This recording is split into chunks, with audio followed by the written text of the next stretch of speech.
Topic Thunder, it's Topic Thunder.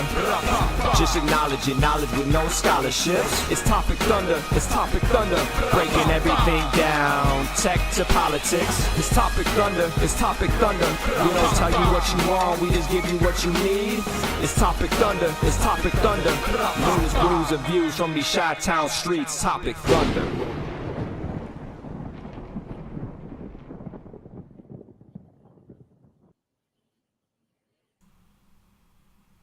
It's been a minute or two, ladies and gentlemen. Yeah, long time no speak. It's been 2 weeks, so welcome into Topic Thunder. Let me remind everybody, my name is Brooks. That handsome man in the jersey is Ben, and we host a podcast called Topic Thunder, in which we host the world's most dangerous chat zone, and that's called the Thunderdome. And nobody's ever called anything like that the Thunderdome before. That's particularly our very original. Very original, like our upcoming segment called Headlines. Right, and we're all about originality around here. Right, we've even tossed around the most original idea, like nobody steal this, but Mailbag Monday. We've also considered. But welcome in, ladies and gentlemen, as Ben and I consider ourselves info tenders. And if you're in the world's most dangerous chat zone, well, you walked through the double doors of the Internet Saloon and bellied up to the bar for some conversation, which again has been missing for about 2 weeks. Sorry. If I have to personally explain, the first week, the NBA literally consumed my Wednesday. Yes. It was about a 15-hour day, and you got up close and personal with every NBA prospect going through the combine, eh? A handful. It is a very interesting process. The organization I work for does the physical examinations of NBA prospects, and every year the NBA comes through Chicago and does the combine here. It's a fantastic located event because it's at McCormick Place, which is right connected to literally walkways through Wintrust Arena, which the Chicago Sky play at. Oh, gotcha. So there's a basketball court right there. There's hotels right there. A lot of convention space for medical tents and right. Testing. That's probably why it's there, because it's ideally set up for exactly what they need. Yeah. And if you're on the level of the Secret Service as far as security goes, you're keeping all of these young men who are about to sign very expensive and lucrative deals, and all of the fanfaring, shall I say, accoutrement that right. comes with that fame and fortune. That's one way to put it, yes. That is just know that everybody knows that the NBA was in Chicago 2 weeks ago, and that includes all of the temptations of a professional sports player. So yes, a long way of saying that was the reason we missed the first show, the last show last week, because I was horribly ill, which almost never happens. Like you definitely have avoided COVID for 3 years now, despite working in a hospital and coming in direct contact with it multiple times. You are an amazingly healthy individual for the line of work and the amount of time that you spend around sickly people. And so it was surprising when I got that message last Wednesday where you were like, I'm nearly dying. I have to call out. I don't call off work because I'm sick. I'll call off for mental health days, right? Sure. I think that's different. But like physically ill, we're like, look,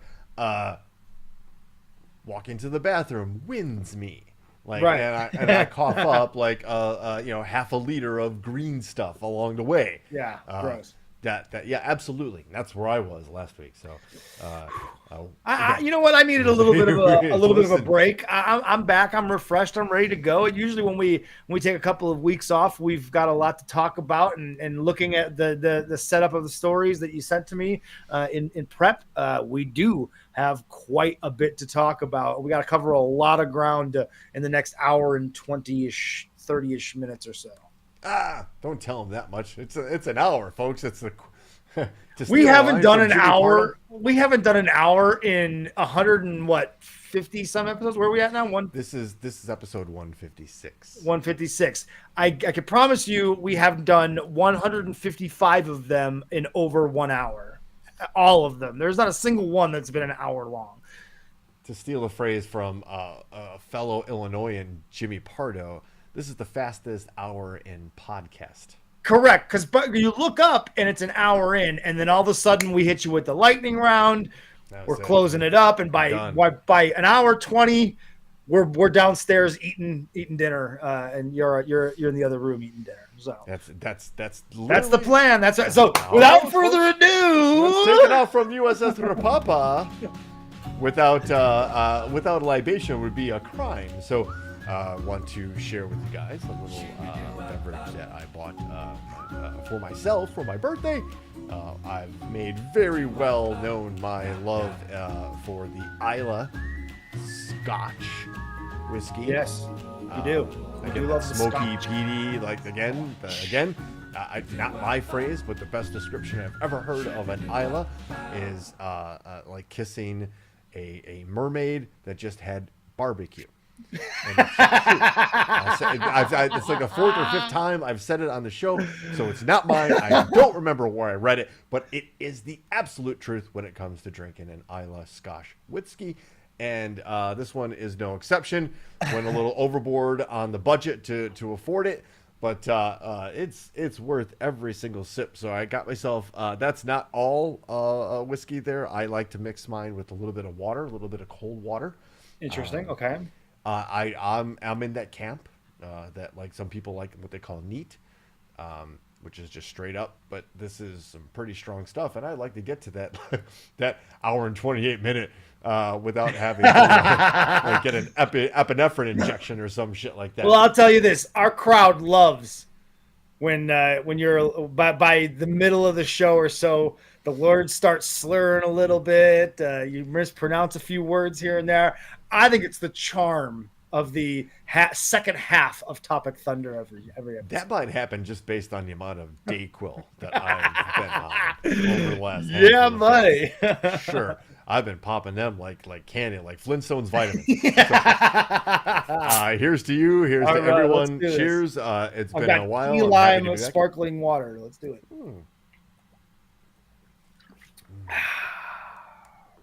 I tell you, it's the nectar of the gods. Believe me, and that's why I don't get sick. Actually, correct. Ben, yes. If I have to let you know, and Gigi, who's the world's most dangerous chat solo, Biz, and Bobby Suzuki, at Chris, who's recovering from knee surgery. I hope you're feeling. Yes. Everything's going well over there. And Ryan Hansen. I know you won't believe me when I say that this is, the nectar of the gods. And I forgot where I was going with this. It's already that kind of show. Yep. I told you the Dayquil, is the Dayquil, right? This is going to be a fun episode. I'm buckle up, folks. Yes. Hi. Are we doing headlines? Yes. Let's do headlines. Hey, Joe's in the chat room too. Welcome back, Joe. I'm not hearing the music. We're done. Oh, shit. Wow. Well, hey, welcome to the program, ladies and gentlemen. I am completely unprepared for this, so give me 1 second. Well, we've been talking about AI quite a bit over the last few weeks, and over the last few weeks, there's been quite a few interesting stories revolving around AI. And this was one that I actually sent you. I'll admit, this was one that I sent you when I saw this story, because this screams, a topic for us. I'll turn it back over to you to kind of go over the details here.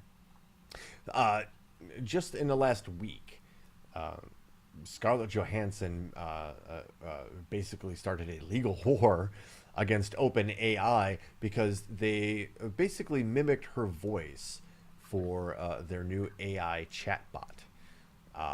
This is from our the star of Her. Exactly, it's fiction. Okay, so reality, right? Yeah, there's a reason. It's not a coincidence that she was the star of Her, and they're trying to use her voice for this. And I think that's the story is probably going to get into that here in a second. And let's just be honest. There's a reason.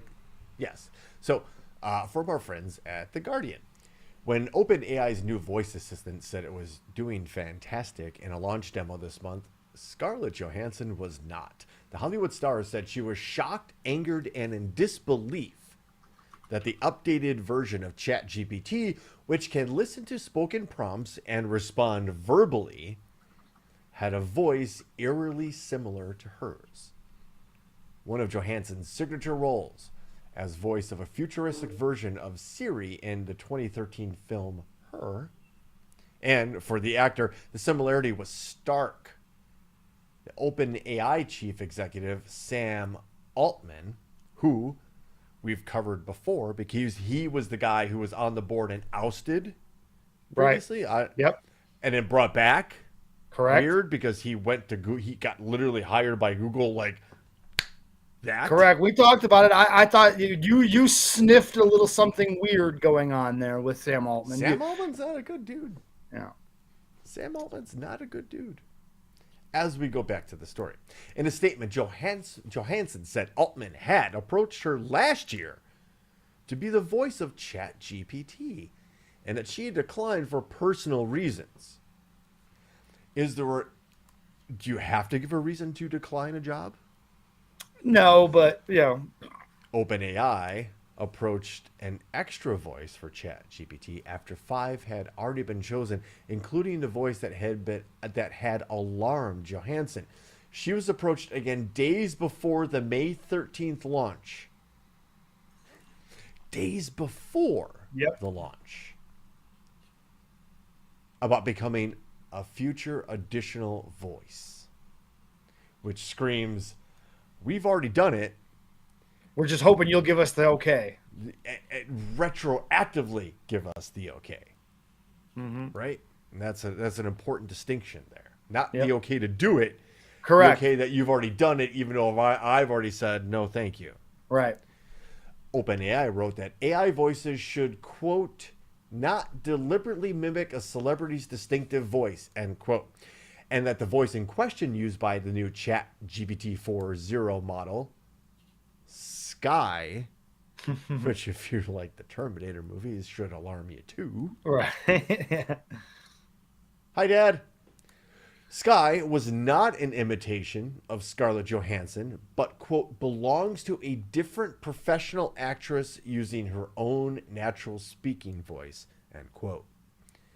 The relationship between AI and creative industries is already strained, with authors, artists, and musical publishers bringing lawsuits over copyright infringement.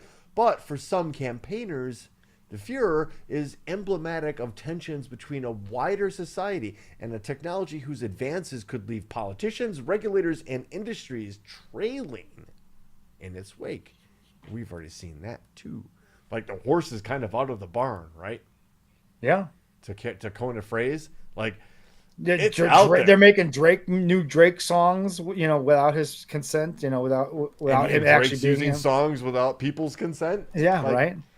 So, yeah. It is, I know the phrase gets kind of tossed out there a lot, but this is the kind of the new West. It's an unexplored frontier where there kind of are no rules. Whatever you go into it morally is how your actions kind of play out, for what I'm guessing here. Yeah. Before we move on, there is something funny that kind of did come out of this story. I will admit, I've started watching Saturday Night Live a little bit more lately, and I particularly like Weekend Update. Colin Jost and Michael Shea are fantastic, right? And a bit that they do that is just absolute gold is the joke swap. The swap is the best. It's the greatest idea in the history of Weekend Update, history of news, television, and anything. Comedy, like television comedy, like is situated like that sort of skit comedy, the best. Yes. So if you haven't seen it, so immediately, literally a day after the story breaks, Saturday night, the story broke on a Friday. I'm almost sure Thursday or Friday, and Saturday Night Live, they do a joke swap, and I've got to play it because it is a really, really good joke. So check this out. Chat. Oh God. He knows he's in trouble. ChatGPT has released a new voice assistant feature inspired by Scarlett Johansson's AI character in Her, which I've never bothered to watch because without that body, what's the point of listening? You got a little more there. So, Rabbi Jill, if you're here, who's controlling the weather?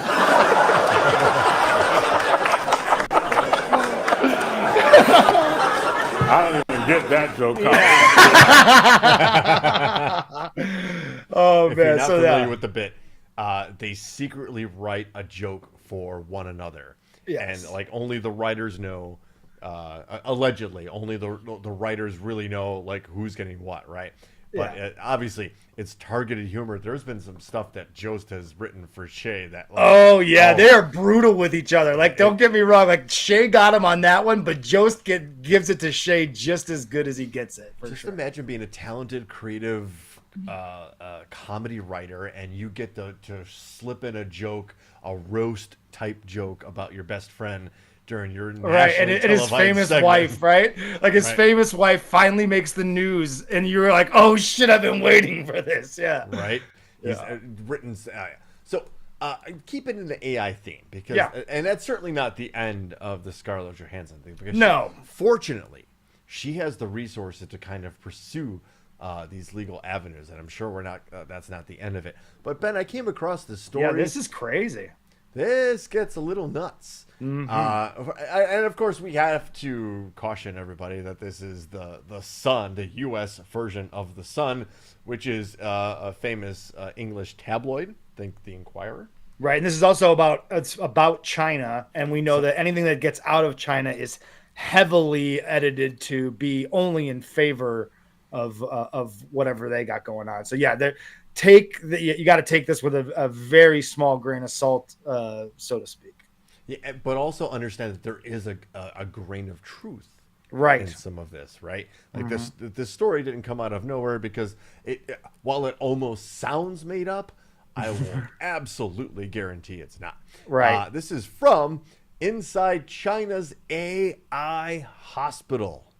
That's crazy. A RoboDoc, world's first AI hospital unveiled in China with robot doctors who can treat 3,000 patients a day and will save millions. They don't say whether that's millions of lives or dollars. The world's first AI hospital where robot doctors. These pictures are frightening. Right, it's that Will Smith movie. Yeah. I think it was probably Artificial Intelligence. I'm not sure. Right. This is dubbed Agent Hospital, the virtual facility that will have the potential to save millions through its autonomous interactions. The AI hospital could see robots treating humans. AI was able to simulate the entire process of diagnosing and treating patients during testing. Developed by researchers in Tsinghua University in Beijing, the AI hospital is so advanced that it already aims to be operational by the end of the second half of 2024. Wow. 6 months of research and development means the hospital is nearing readiness for practical application, where it is set to transform the way doctors diagnose and treat patients. Research team leader from Agent Hospital, Liu Yang, said the AI hospital will bring immense benefits to both medical professionals and the general public, the Global Times reports. Thanks to a simulated environment and its ability to autonomously evolve, AI doctors will be able to treat 10,000 patients within a matter of days. And to put that into perspective, it would take 2 years for humans to achieve the same numbers. Tests conducted by the Chinese researchers have already shown AI doctor agents achieve an impressive 93.06% accuracy rate on the Med-AQA data set, which is the U.S. medical licensing exam questionnaire. So their boards, they score 98. Wow. Or 93, sorry. So, okay. I got to ask you. Yeah. Would you go to an AI hospital knowing like you work in a similar facility with humans, right? Mm-hmm. Would you trust an AI? I mean, you just heard the accuracy with which they're diagnosing. It, I don't know. I don't know the answer to that question for myself, but I'm curious your answer. There should be a blend. You should never remove the human element to healthcare or anything. To be honest with you, I don't care if it's engineering or Sure. stone cutting. You should never remove the human element from any of those things. Technology is there as a tool for us. It is there to serve us, not the other way around. And if it was a situation, I often on the show refer back to like Star Trek as like the ideal, like they went through some shit. They went through World Wars 3 and 4, and then met the Vulcans and things took off, right? Now they got starships, Right. If technology can be used by the correct professionals in the correct way, in the correct manner, it is an absolute boon to humanity. So this is good for health care. If it's not a 100% robot AI deal, I think a blending is possibly a good thing. I mean, if it's helping diagnose and can notice things that a human may not initially or may not have the time or the capacity to, that you could put information into a computer and an AI could look at it from all different angles, so to speak, and make sure that that it covers all the bases. I can only see that as a positive for the human race in the sense. We talk about the doom and gloom of AI. This seems like a positive to me. Sure. And it's already happening. I already work in a facility that has AI attached to our imaging equipment. Gotcha. And let's just say on a simple chest X-ray, the AI has been programmed to recognize what we call a pneumothorax, which is basically an airless. Your lungs are basically a series of small balloons that have formed a larger balloon. Gotcha. And when some of those balloons pop, there is a vacuous space in your chest. They can be very small to detect until they get big, and then when they get big, they can literally cause cardiac arrest and kill somebody. Sounds right? bad. Yeah. Absolutely. AI has been shown to absolutely out diagnose human eyes in those situations, because Interesting. in a chest X-ray, right? Right. All that is a two-dimensional picture. Not gonna lie, I'm not downplaying my profession, Right. But it is a two-dimensional. It's like a selfie, right? Right. Gotcha. Yeah. Okay. However, the speed and accuracy that an algorithm could detect a pattern, which is honestly all a radiologist's eyes are trained to detect, are patterns. This disease process looks like this on a CT. This disease looks like this on a chest X-ray. They're trained to look at patterns, and that's what they do in school. They over looking at images and right. So that's Got what it. AI has done. Yeah. Yeah. We fed it images, thousands and tens of hundreds of thousands of images of this is what a disease process looks like in the kidney, Right. in all of these scans. Not only is that AI going to detect things that human eye didn't, it's going to do so faster. So in a critical situation, you want that technology to help that diagnosis, because that diagnosis could mean somebody going to the OR for life-saving surgery, Right. or like being admitted and treated, non-operatively, medications, whatever, treatment, right? So that's a big deal, but it can't be the sole. Like, you still need. You're walking in and being treated by robots. Yeah, that I think that's a level that's just too much. Yeah. If the robot's coming in and bringing you food, bringing your tray of a lunch, I'm Right. good with that. Right. Beyond that, no. You still need human nurses. You still need human doctors. You still need human X-ray, because you're dealing with humans. Right. And there's always going to be a variety of situation that challenges the AI and challenges the algorithm. And I don't know if we want to deal with that particular type of outcome in a healthcare setting. Yeah. Right. I agree. So I'm for it, but I'm of course don't trust the Chinese one bit, Definitely not. If you're going to trust anyone, don't trust the Chinese one. And we also have to again buffer the conversation by saying this is from the U.S. Sun, Right. So just right. put. It's a fun conversation starter, if nothing else, just to have that conversation about AI integrating with. I think a lot of people. I was pretty ignorant to it till you just told me the level that it's already being used. I wasn't quite aware of that, and so that's I thought it was a cool conversation starter, even if it isn't 100% accurate or something fishy about it. How about this? How about we use AI to figure out traffic patterns and align traffic light use Surely we could figure that out. Yeah. Look, there are things that this piece of technology can do, but of course, like anything, 78% of what we think of and what we create gets used for military purposes or killing people or restraining. Right.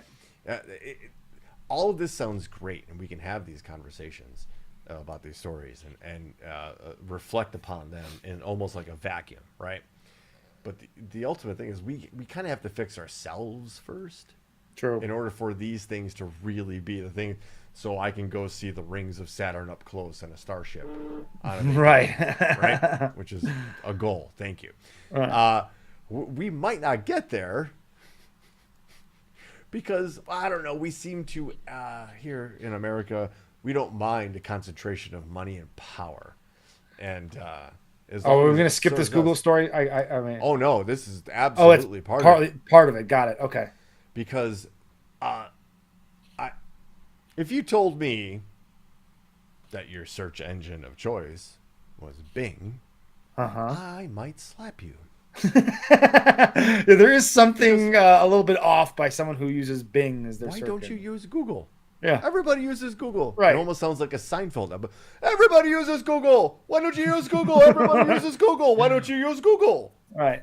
Even worse if you use DuckDuckGo. That's how you know you're really down the rabbit hole. To me, if you use DuckDuckGo, I know you have like more than one AR-15 with the serial numbers like rubbed out. Correct. Yes, and you definitely are afraid of the government. 100%. You are afraid of the government, even if they have drones and laser guided missiles that will end your existence. Right, and you have a phone that records everything and a television that records everything that you do. Just stop. That libertarian mindset of correct. The best description of the libertarian mindset I've ever heard is they're like cats. Yes. They want to feign this fierce independence and rage against this system they are intrinsically attached to and cannot survive without. Yes. Independent. Just tell that to your libertarian friends. You're like a cat.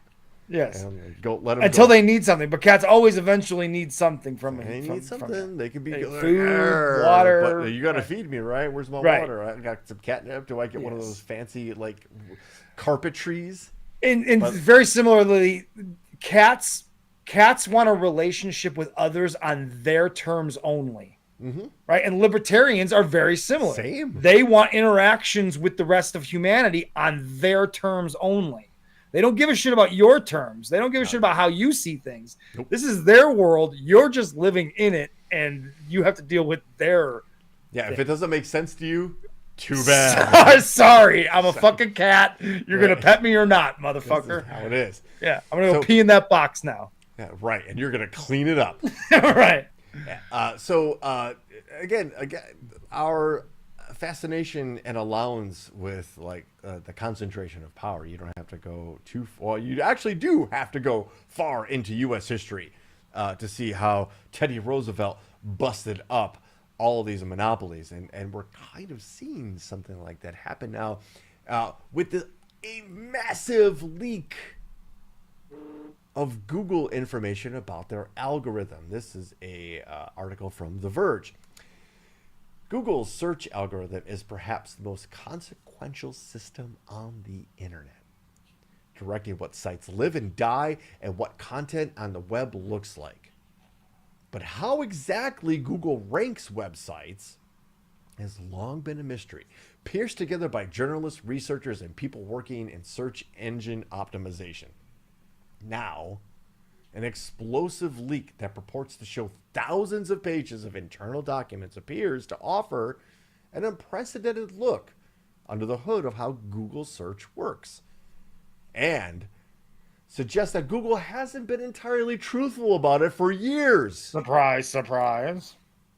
So far, Google hasn't responded to multiple requests for comment on the Also a legitimacy shocker. of the documents. Yeah. Let's be very clear. In good journalism, you get a lead, you research the hell out of it, you track down every possible source that might be involved in that lead, you get as much confirmation as you can in your work to feel confident in going to publish it.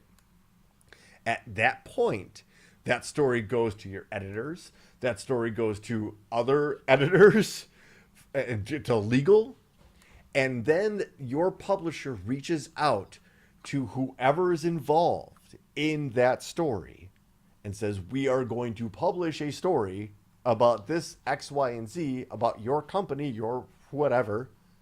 Would you like to comment? The letters and emails go out well in advance of publication. So for The Verge to say several attempts to get comment from Google were met with silence. Let's be very clear. For a multi-billion-dollar organization with a PR department that rivals any and all, for them to be silent when given the opportunity to comment on something speaks volumes. Yeah. No, they're definitely like Ryan Hansen points out, they're the Kleenex, the Q-tip, the Band-Aid of Google of internet search, right? Like they dominated. There used to be,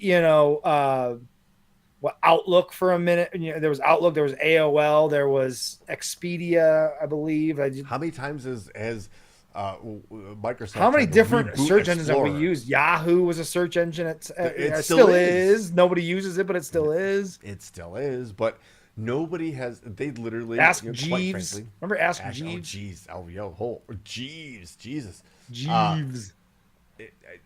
Excite. Yes. Excite was Jeez, another one. That's a throwback right there. Yeah. Yes, Google has a stranglehold on the things that we search on the internet. So when we put in best down comforter in our search to find the best down comforter, we might not be, and probably aren't, getting the most accurate results for our specific request. Yeah, this is something that I can actually speak on pretty well because in my line of work, in the internet sales of car sales, we have dealt with Google and SEO from the very beginning, right? And now I'm almost 2 decades in the car business at this point, which is crazy to think about. It is actually. SEO has always been part of something that has been in my consciousness, something that we have talked about. What and it is 100%. I'm sorry. What is SEO? I'm sorry. SEO is search engine optimization. Okay, thank you. Right, very and much for it is thank you. basically how do you get to the top of Google searches, right? And it has been kind of a mystery that people have spent millions, if not billions, of dollars trying to figure out, and it ultimately comes down to pay to play.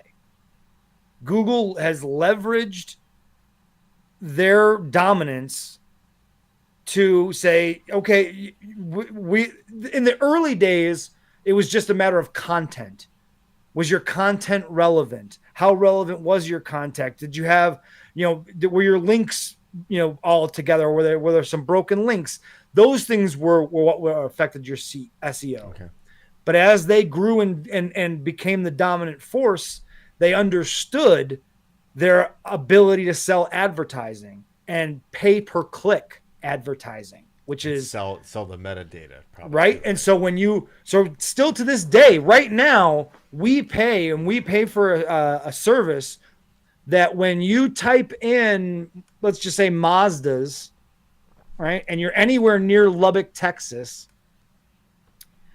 we are going to come up on that very top bar that that when Google has that almost carousel. That has a little side note of yes, ad sponsored. Correct. Okay. Those are 100% pay to play spots. Got you. Okay. And so you can't get CarMax and Auto Trader, they dominate auto SEO because they have hundreds, millions of pages, right? So they dominate on that aspect. Plus, they have huge budgets that allow them to pay to be in those spots, right? And so it is 100% a pay to play. The more money you spend with Google, the more you are going to show up in their searches. You thought there was a mystery. There really is no mystery. It's capitalism at its finest. They've realized they had a space that was valuable, and they are making you pay to be able to appear in that space. It's that simple. Literally, Ben just summed up the rest of the article. Okay. And I didn't even read it.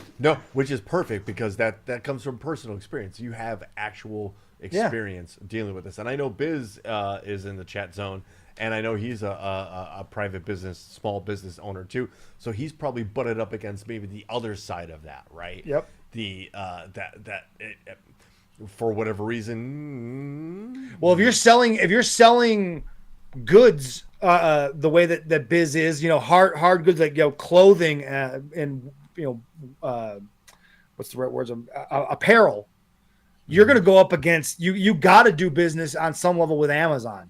They're inescapable.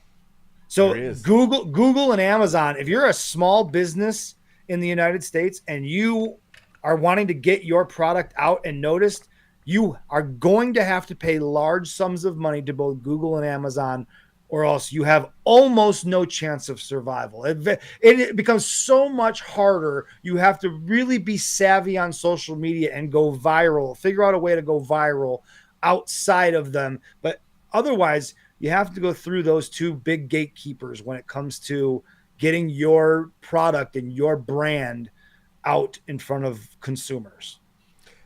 So speaking of that, before we move on to the next story here, because it kind of deals with that concentration of power that we were talking about, let's give a shout out to not only somebody who's in the world's most dangerous chat zone right now, but a personal friend of mine and a small business owner. If you're interested in some of the coolest Chicago apparel that has meaning and value, please go check out my good friend Biz's business. You can go to GetShysty.com. That is GET, Shy, CHISTEE.com. And I'm sure, hey, look, everybody, type it out and put it in the chat zone, because GetShysty.com. You can get yourself what I believe the man describes as legit, like Chicago street apparel. Not only the best hoodies ever, but man, like there it is in the chat zone from the man himself, a dear friend. This is quality stuff, folks. When I tell you that this is handmade, go check out their IG, go check out their media, because they're showing you that they're literally sewing the tags into their apparel by hand, right? Love it. I know, again, I'm going to pump up my friend Biz, but I know, like, every decision they make as far as what type of clothing and apparel, what type fabric, what type of cut of the fabric, the feel of the fabric, they exhaustively check out everything to make sure that what you're wearing is not only badass looking, but feels very comfortable and like almost like air. Because the hoodies, phenomenal. The t-shirts, phenomenal. And he supports the octopus, which I'm going to leave you to investigate. You can go to getshysty.com. The explanation should be there. The explanation comes to you when you order some products. So check out my friend Biz's website. Please, if you haven't already, order something, because, again, some of the highest quality stuff that represents the true heart of the city of Chicago. For all its warts, it's still honestly the greatest place in the world, and I can say that. And I don't know. Love it. Hustle like you have 8 limbs. I love that. That is what it is, right? So we as Americans love to let all these mega corporations kind of get together and do their own hustle, right? Yep, we sure with do. the ultimate goal of just increasing profits. Indeed. Well, la di fucking da. With The your monopolization of every important aspect of our lives is becoming more and more evident every day. every day. And these next two stories are tremendous evidence of that. I mean, the two things that we couldn't be more involved in on a daily basis We're dependent on. are dependent on these next two stories. So yeah, there you go. A small little corporation called ConocoPhillips, which is in and of itself the merger of two ginormous conglomerates. Right. This is like two behemoths coming together and saying, all right, we're just going to become one big behemoth. Like it's beyond comprehension, honestly. They're going to buy Marathon Oil for a sweet $22.5 billion in the latest energy merger. Ladies and gentlemen, I highly encourage you all to, not at this moment, but after the show, maybe get some food, relieve yourself in the washroom, but look up the story of Standard Oil. And what happened to an oil company that dominated the U.S. market? I also tell you to look up the story of Mother Bell, which was a telecommunications company that did the same thing and got broken up. We might be talking about the siblings of the Mother Bell breakup in a little bit. Yeah. But this is from our good friends at Reuters. Houston, May 29th. Reuters, hello. Top U.S. independent oil and gas producer. Top U.S. independent. Can we... Yeah. Come on. Independent of what? Government subsidies? Right. Definitely not. Nope. Top U.S. independent oil and gas producer ConocoPhillips on Wednesday agreed to buy Marathon Oil for a sweet $22.5 billion, the latest in a series of mega deals in the energy industry. The U.S. oil and gas industry has been riding a consolidation wave over the last 2 years as companies look to bolster reserves and create economies of scale. Last year was one of the most active, as some $250 billion. That is so much money. That is so much money. That's so much money that it affects the GDP. That's right? so much money. God. It's unfathomable, that amount of money. But then again, we have billionaires racing that individually own almost as much as that. So the scale of that amount of money is like, you could literally not give a single fuck, not a one, about anything ever. Right. Like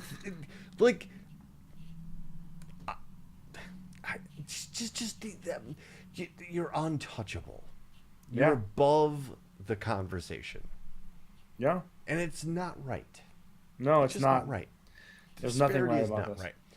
When the pretty lady and I went back to our old neighborhood over the weekend, did some shopping, and everything was great. Everything kind of looked the same. Some stores changed this, that, and the other, that kind of thing. The only noticeable difference were the amount of homeless people and clearly immigrants. Interesting. And here we are talking about $250 billion being spent between two companies just so they could so the CEOs can get richer and the stockholders can get richer. Comprehend this amount of money. Yeah. Never ever. And just a small fraction of this. It's not a race war, it's a class war, ladies and gentlemen. It's becoming a class war. That might become the focus of the second half of this show. Yes. Yeah, Yeah. eventually is the looming class war. Anyway, It doesn't stop there because the gas is pretty billion. important. That's great, right? Gas is pretty cool. We all kind of use it, whether you're hybrid, whether you're all that kind of fun stuff. But this all boils down to just a stock swap. everybody making sure that their shares are protected, and it's not for the customer. No, at all. This is for deal. CEOs and shareholders, 100%. And again, the consolidation, Or executives, I should say. Executives and shareholders. and okay, that right, and there's that aspect of it, right? The board, those CEOs answer to the board, and it's all about profits, it's all about numbers, it's all about growth, what markets we get into, all of those fun things.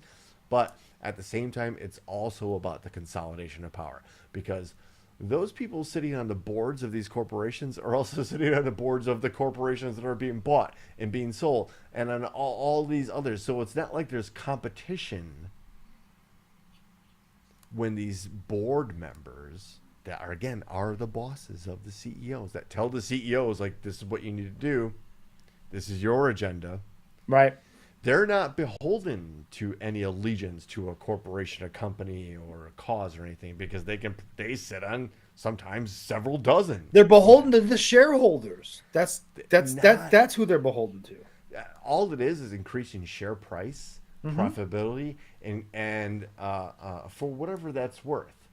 Again, the AI invasion into healthcare is also happening at the same time as there's hedge fund and equity firms buying up healthcare systems at an alarming rate. Look at Red Lobster. If you need any, look at Red Lobster on What a happened number to of Red food Lobster, chains. Ben? I thought it was the shrimp, Ben. Yeah, it wasn't the endless shrimp. No. It was hedge funds buying the company because it had the restaurant sat on valuable land that the company owned. They sold the land, left the stores on the land, sold the land, then leased the land back to the restaurants, driving them out of business, and stripped them of employees, and that's what they do. These hedge funds buy these. Shrunk operational budgets based on profit margins. It infuriates me, but here's what's happening.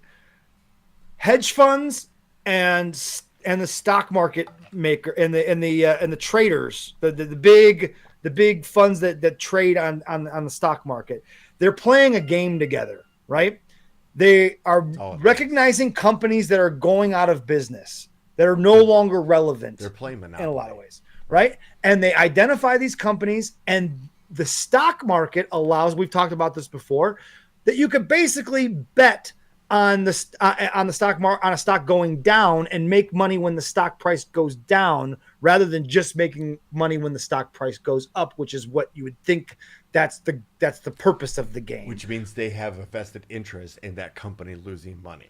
Bingo. They have, because what they're doing is they're borrowing shares, and they hope that the stock price goes to zero when the company goes bankrupt, because they don't have to then pay those stock loans back, because the stock is worthless, right? And they get together with these hedge funds, and they basically formulate a plan behind collude's the word, collude to buy these companies, purposefully go in and strip them down and purposefully tank the company, so that everybody wins on the hedge fund side and the stock market side, and the company and the employees, they lose. That's the game that's being played in all these major restaurant chains, and now it's going into hospitals. It's all of it's housing. It's everywhere. Everywhere that's important is where these hedge funds are going into, and they're buying up all this stuff, purposely driving the prices up of the value up, while stripping out all of the things that make prisons is another one. Thank you. I mean, it is outrageous, ladies and gentlemen. This is continuing, and it's a game that's happening in wide open. It's legal, it's okay, and there's nothing that anybody really can do to stop it. It's completely out of control and only going to get worse.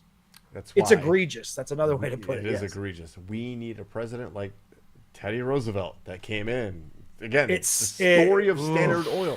It's happened before. There is precedent for this. We just have to go back and look at history, and we need a president with the political will, with the political vote behind him, that says that ain't right. Unfortunately, break up. the Reagan Republicans have no interest in the government being involved in any sort of breakup of monopolies. That's a whole separate show, and I'm not going to get started on that. Right, because don't get me started on the Reagan era. Ladies and gentlemen, just to back up that whole conversation, that the rich are getting richer, the more powerful are getting more powerful, and that our resources, our public resources, are being more often and more consolidated. T-Mobile is going to buy U.S. Cellular. T-Mobile, who's already bought Nextel and Sprint, and I mean, what was that Ryan Reynolds one too? I think they bought two. Yep. Cricket or whatever it was. Cricket, yeah. Mm-hmm. They're going to buy U.S. Cellular for a sweet $4.4 billion. Unfortunate to White Sox fans, that has nothing to do with what used to be U.S. Cellular Field. But right. yeah, they're worth pointing. We're not going to delve too much into that, but there's another story of evidence of just this monopoly being mindset. Kind of in? Yes, that's what it is, man. And don't even delve into food. You want to talk about monopolies? There's like 4 companies that own basically every food company on the planet. And if you really want to dig in further, you get into like the Black Rocks of the world, and you understand that there's like 3 companies that own literally everything. And I'm not saying, when I say literally, I mean literally in a literal sense. BlackRock owns everything. They are they're a top 3 shareholder in basically every important stock on the planet. We watched the Octopus Murders documentary based on your recommendation. And the first mention of Area 51 and Wackenhund, I was like, that Leo DiCaprio meme where he's like, I was like, I stopped it. I'm like, because I wanted to show off that I knew what they were. Right. But it was like, this security company has so many shady ties to so many creepy, evil things, that, including the fact that they had the right and the authority to shoot people on sight. And they were not official members of the U.S. government or law enforcement at all. They were contractors.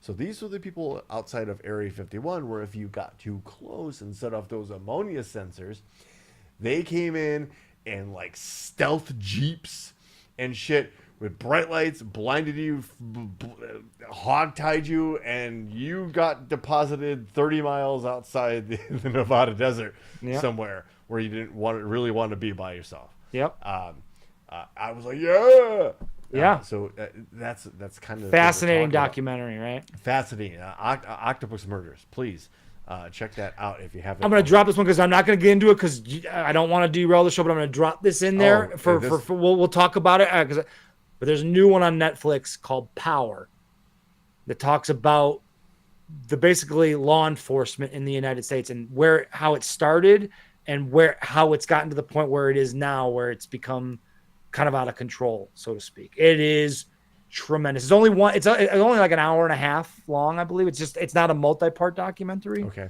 All right. But it is tremendous. We will loop back around because you want to talk about something that got my fucking blood boiling. That documentary got my blood boiling. Put a pin in that. We'll come back at a later date and talk about Power. I'm in. Gigi's already there. It is. So yeah, it's on the list. Yeah, once you watch it, we will talk about, because I that is one that I think you and I are going to have opposing views slightly on that. It radicalized me even more. I'll just put it that way. Okay, all right, I'm in. Yeah. We'll check it out. We're gonna hurry up. We're gonna cut that international segment out of the show. Yes. And but we'll also inform you that that this particular infection that plagues this country goes all the way up to the Supreme Court. And if you were born here and you were raised here, you were told that there were 3 branches of government that were meant to keep each other in check, and that those 3 branches of government were the ivory pillars of this beautiful democracy, right? And here we have absolute 100% proof, evidence. Just one. We're only going to talk about one because it's not Clarence Thomas. That one's the easy one to know that he should have easy recused fishing himself. right there. Yeah. Right? Mm-hmm. This is regarding Justice Samuel Alito, who has had recently a really interesting record of decisions and dissertations on the Supreme Court. One that also kind of basically falls in line with, I don't know, maybe a television show called The Handmaid's Tale. But I don't know. I'll be honest. I don't know much about this Samuel Alito story. So you're gonna have to smarten me up here. So this has ties to the January 6th attack upon the Capitol. Okay. All right. And I say attack upon the Capitol because that's exactly what it was. Mm-hmm. It was a deliberate, orchestrated attempt to disrupt the function of Congress to certify the elected president of the United States. Anybody who tells you anything different is lying to you and downplaying the importance of that day. In our democracy, in our national history, 248 years of American democracy, this has happened every 4 years without fail, without conflict. Mm-hmm. That was the reason behind the January 6th riots. You know, when the president of the United States made arrangements to have the vice president hung, Right. where the Speaker of the House was terrified for their life and hid in undisclosed locations. Brooks, Literally- no. That was where Antifa and the FBI got together and instigated the crowd into charging the Capitol. It is all the FBI's fault. Ben. They were just It was there on FBI a and visit. law enforcement. It could not possibly be that the FBI, there were FBI agents and law enforcement agents that maybe sympathized and agreed with the crowd there. It couldn't have been that. No. They were liberals that were there purposefully to instigate and make the MAGA crowd look foolish and egg them on into throwing shit at cops and pushing through gates and hitting them in the head with bear spray and hitting them in the head with, I believe, what was a fire extinguisher. Yes, killed them. Yeah, no big deal. Chasing cops down the hallways of Congress. That was all instigated by Antifa and the FBI. That had nothing to do. They wanted to make sure that Joe had nothing Biden to do with the certified. speech that the president gave just up the block there, where he said, we're gonna go and we're gonna go tell Congress how we feel. We're gonna go march down there and tell them how we feel. We're not gonna let them do this. Nothing. But he didn't instigate it. Not at all. No. It gets worse, Ben. Because like I said, that rot has extended. Multiples. Well, again, I've been sleeping. You've been sleeping. We've all been sleeping because we all been eating good at the hog, right? Like, sure.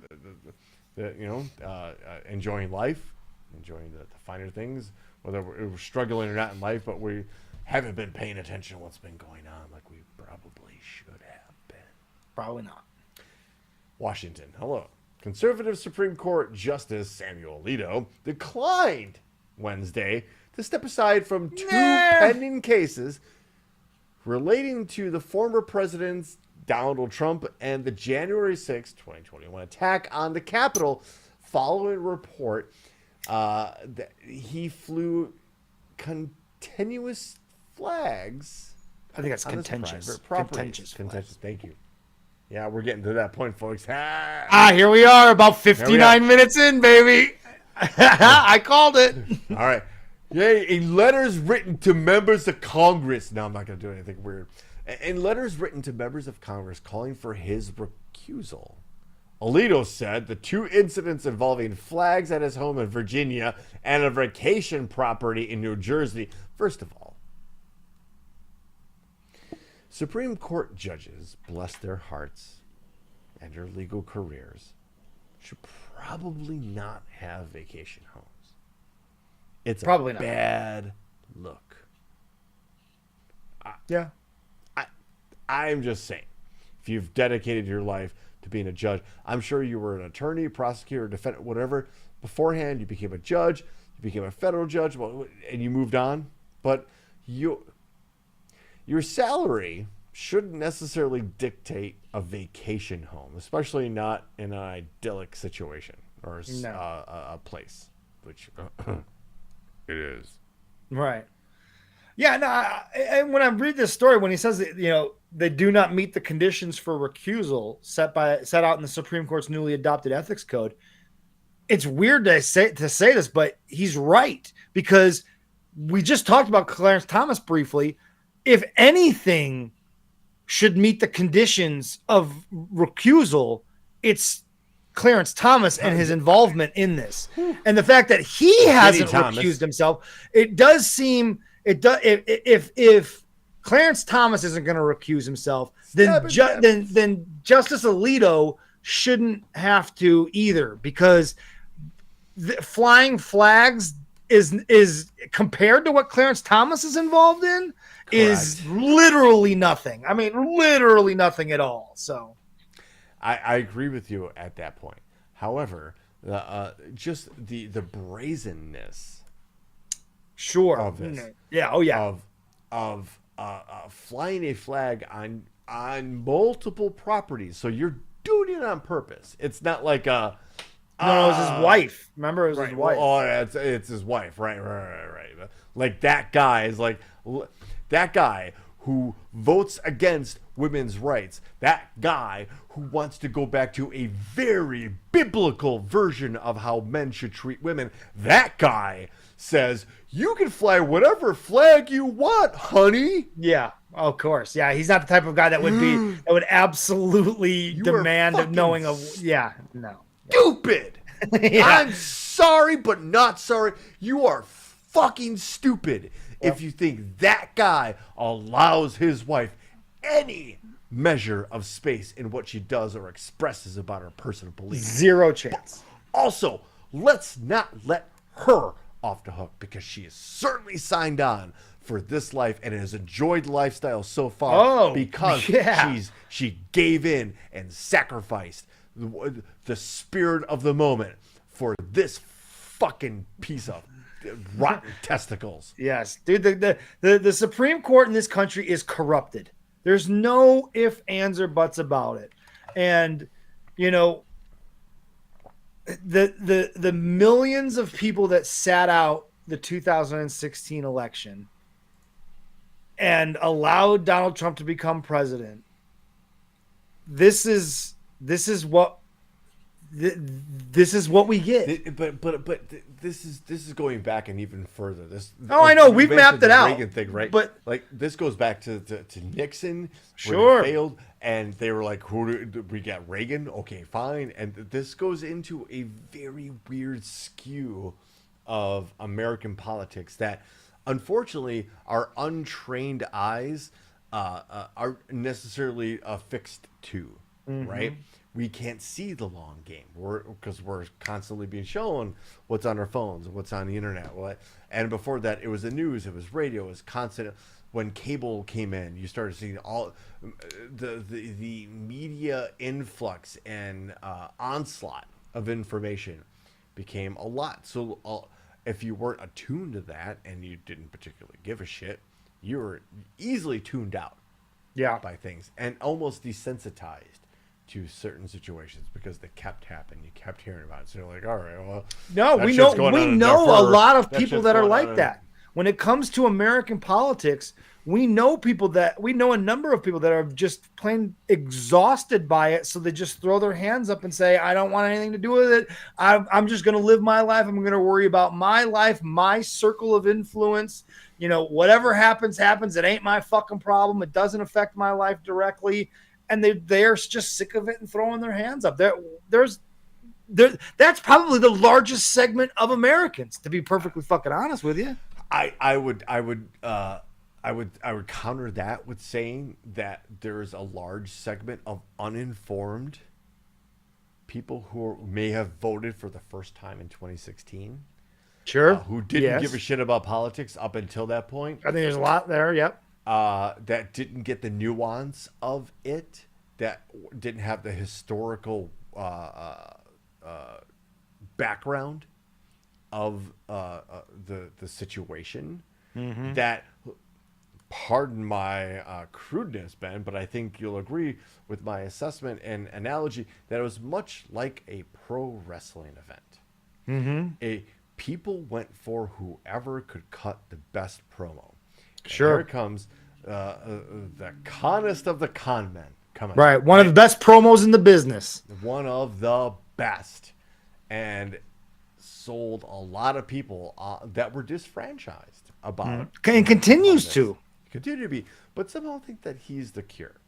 The fact that that guy was allowed to infiltrate and infect our politics as he is actually an indictment on us too, because we weren't informed enough.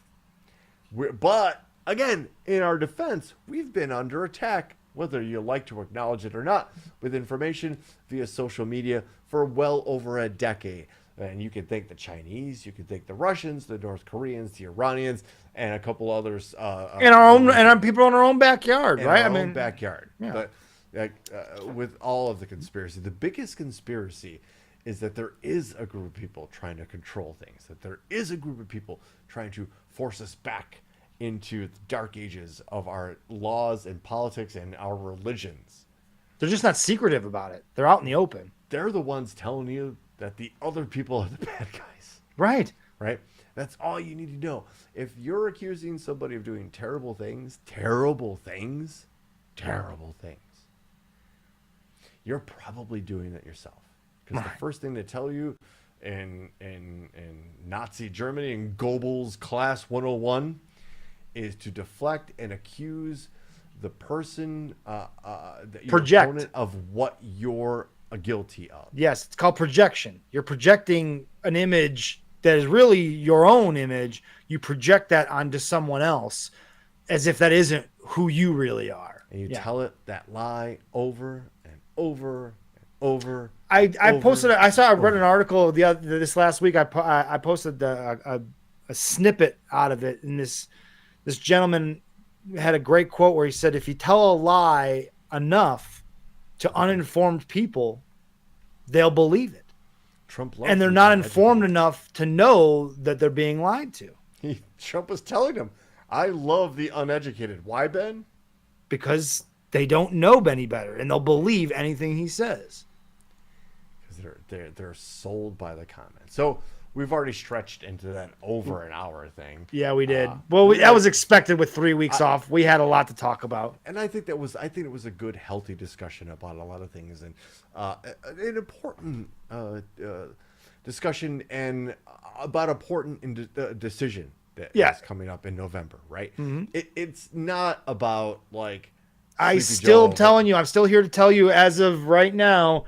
What is today? May what? 29th. May 29th.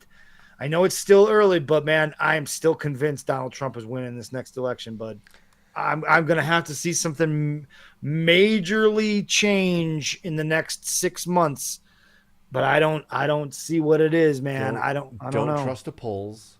Don't trust what media is displaying and forcing out, because every time you see Joe do something and say something and give a speech, and you can put it side by side with something with Trump, there's no question and there's no comparison. I get the media bias, because what is the media? They're looking for clicks, they're looking for hits, they're looking for viewership. So they're going to show the carnival barker, right? That's the guy who represents normal, whatever normal is. But I think you're underestimating. We can all agree that normal right now is fucked up and needs to be fixed. However, we literally going to have a choice between, okay, we can buy some time by voting for this guy who's going to keep things the way things are, normal, the way we, our lives. Normal, right, yeah. Right? Or we can vote for this guy who you can clearly go to Project 2025 and see what they're going to do. They've already laid out in front of you in very plain English and in very plain language what they intend to do to not only our civil rights, but gender rights and just treatment of people in this country, period. They've laid it out. It's there. I know. They're telling you. This dude has told you. I I'm know. going to be dictator on day one. I get it. I think that there's a lot of reservation in the Democratic Party as far as advertising, campaigning, knowing that it's just May. I get that, people but are tired. the margins were so slim last time, right? It really was all because of this dumb electoral college that we have, and it's not a popular vote. No. It was so close last time. They had that fake electors too, by the way. if there is a large enough segment of people that got out and voted for Biden last time that are unwilling to get out and vote again for him because they don't, there is a larger segment of Democrats that are just like, I want a better option. Give me something better than Joe Biden again. And they're not getting it. And I wonder, and then you throw in the Muslims, whether or not they're going to come out and support him. African Americans and Hispanics. I know you say don't trust the polls, but the polling numbers that are at least out there are at least indicating that those two groups, Trump is making headway in those two groups. If it doesn't, the amount that Trump has to get or keep out of the process, right, by having them just stay home, it paints a path that seems very, very easy for Donald, because his people are going to vote. There is nothing that will stop a Trump voter from getting out and voting for him. There's nothing he could say. There's nothing he could do. There's no court that could find him guilty of something that is going to stop these people from getting out and voting for him. Absolutely 100%. They are 100% motivated to get out there and vote for him. Ride or die. Exactly. I don't believe Biden has that same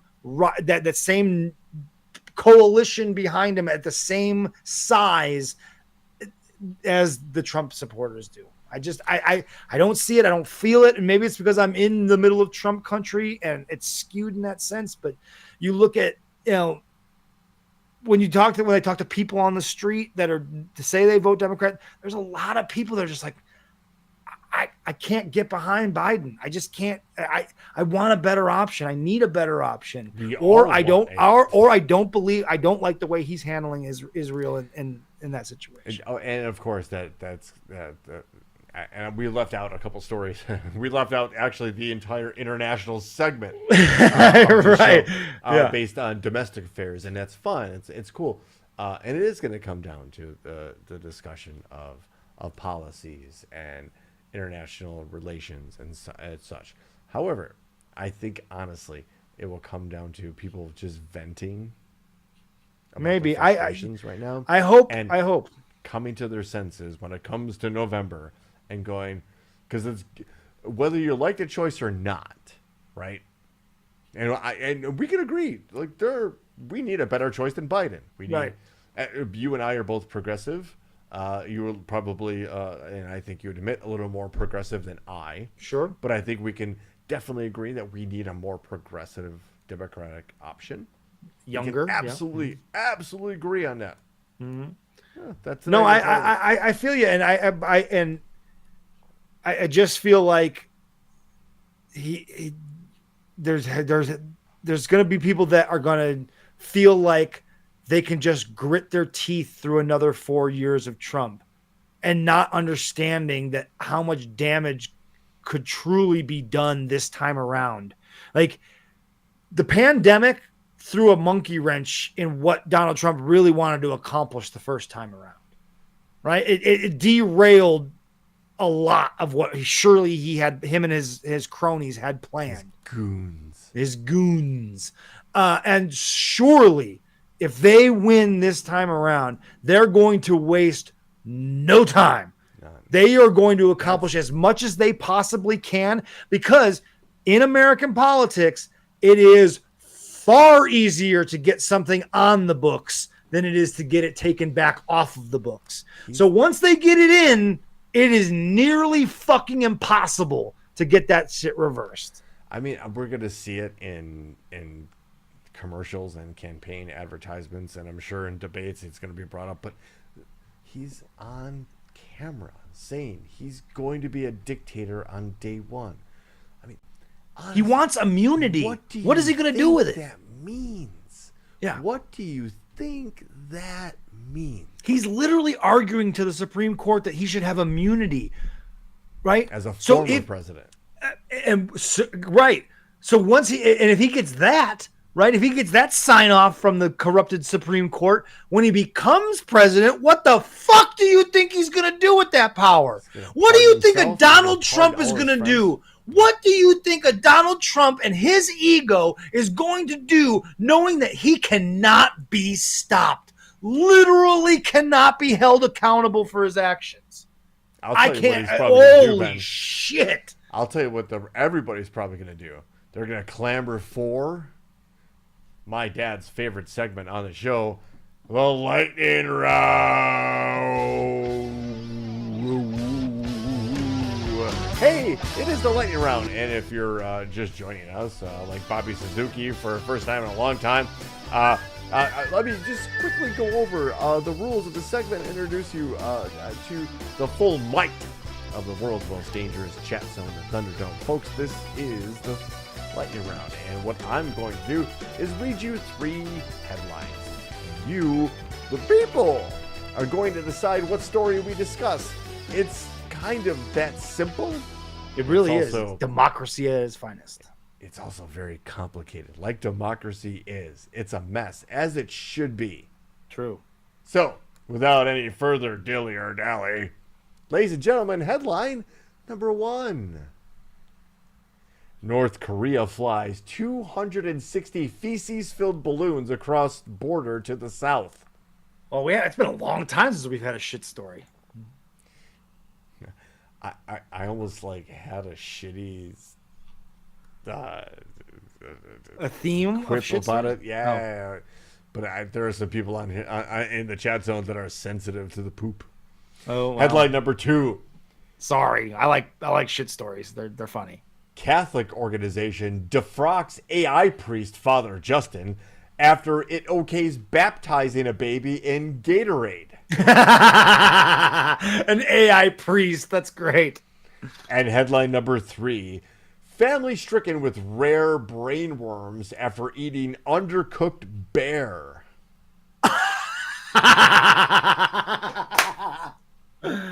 Oh man! So again, folks, we're gonna be looking for your votes in the world's most dangerous chat zone. But while you're sitting there considering it, and before I read them again, let's just take a second and go and like whatever social media apparatus you're watching the show on. Like and share. Share it if you can. Subscribe if you can, because that all helps. To be honest, there has been a little bit of growth in the likes and our outreach. Good. So choose the bear every time. Yes. Always. You're just not going to go wrong with the bear. Yes. Right? So, again, ladies and gentlemen, this is a democracy in action. You are going to vote, and I'm going to read you your candidates one more time. Here we go. North Korea flies 260 feces-filled balloons across the border to the south. Speaking of number 2. That's so great. Headline number 2. It's not going to win, but because I know our crowd. But goddamn, that's a great story. I wish I'm going to go find that story myself. So any display of national pettiness like that? That is a level of petty. Seriously, come on. Appreciate that. 260 shit-filled balloons. We're just gonna fly them over the border, and then whatever happens, it's like like the old bit on The Simpsons where I'm just gonna move my arms like this, and if you happen to run into it, it's just your fault. You got punched. It's also like a ripe idea to do a remix of 99 Red Balloons. Yes. 260 shit balloons. Anyway, headline number 2. Catholic organization defrocks AI priest Father Justin after it okays baptizing a baby in Gatorade. I just want to know like what flavor. Right. It's probably yellow. It's And, a lemon lime Gatorade. Fuck that shit. Headline number 3. Family stricken with rare brain worms after eating undercooked bear. Oh, All your fault. Yeah. All your fault. That is 100% your own fault. Yes. Give me that bear rare. Give me Yeah. a rare bear. Yeah. I just like it kissed on each side. Like what? That's a rough me up album. Just a little rare bear. Rare bear. As Ma Jordan votes, we're kind of in a dead. Wow, heat. it's spread 3 votes in. It's 99 brown balloons. There it is. See, leave it to Ryan Hansen. We have votes across the board at this point. But not enough. No. Not enough for the people that are voting. Not enough for the people that are watching. We need more people to suggest what story they want to hear. I know everybody's got their lives. They're going out. It's dinner time, all that kind of fun stuff. Sure. But right now, we currently have all of 3 votes. We got to break the tie at least. It's a tie between 3 votes. Ryan Hansen remix. Yeah. Shit from above. Holy water sucks. Hello, holy Gatorade. And all right, unbearable brain worms. Number one. We got 2 more votes for number 1. All right. Yes, the shit balloons. Yes. That number 1 is running away with it. I see what you did there. Thank you very much. And you know what? I'm just gonna call it. Yeah, fuck it. I win. I win this week. Number one wins. You filthy animals. This is you know what? Ben, here, let me copy this. Send it my way. Did they have pictures of the shit balloons? Because that's even better. There are actually. Yes. See, I knew this one was going to be a right story hit. to win. Again, folks, if you're you like the show, just go ahead and like us. That helps a ton. Oh, it's great. But you voted. We listened. That's democracy. You don't fight against democracy. You don't send an angry, bloodthirsty mob to fight against it. Because you wouldn't hear this story. Headline number 1 wins. North Korea. How do you fill a shit balloon? I hope that this story answers that. 260 feces-filled balloons across the border to South Korea. South Korea's military confirmed on Wednesday that North Korea had sent over more than 260 balloons carrying feces and trash to the south on Tuesday night, marking the largest ever daily balloon launch from the north. Military and police personnel are currently collecting balloons that have landed in South Korean territory with packages containing excrement and trash attached to them. Yes, so petty. Authorities said timers and explosives were attached to strings connected to balloons in the trash-filled packages in order to make the balloons burst after a certain amount of time passed. They put so much effort into this. It's so great. They're also checking whether propaganda leaflets were among the contents of balloons. Hey, we just exploded a bunch of shit over your house. Here's the reason why. Here's the reason why you must believe in our cause. Oh my God. Yeah. Oh, it's so great. Look at these. Look at this balloon. Cough button liberally used. For some balloons were still airborne on Wednesday morning. Fallen balloons traveled far and were found in South Korea's capital of Seoul and provinces that I won't pronounce. On Tuesday, whether I tried or not, I won't pronounce them. On Tuesday evening, South Korea's Joint Chief of Staff announced that the military was responding to unidentified objects appearing in border areas and which seemingly carried North Korean propaganda material. The JCS condemned North Korea's balloon launch, saying it quote, violated the international law and seriously threatened the safety of Korean people, end quote. It also sternly advised North Korea to immediately cease inhumane and tacky actions. Again, international relations is what we're dealing with here, folks. Military personnel specializing in handling biological, chemical, radiological agents and explosives are collecting the balloons on the ground. Thank God. Ladies and gentlemen, it's been a trip. It's been a minute. We appreciate the time off, but we also appreciate the conversation, which we like to every Wednesday, barring the NBA consuming my life or rapid illness.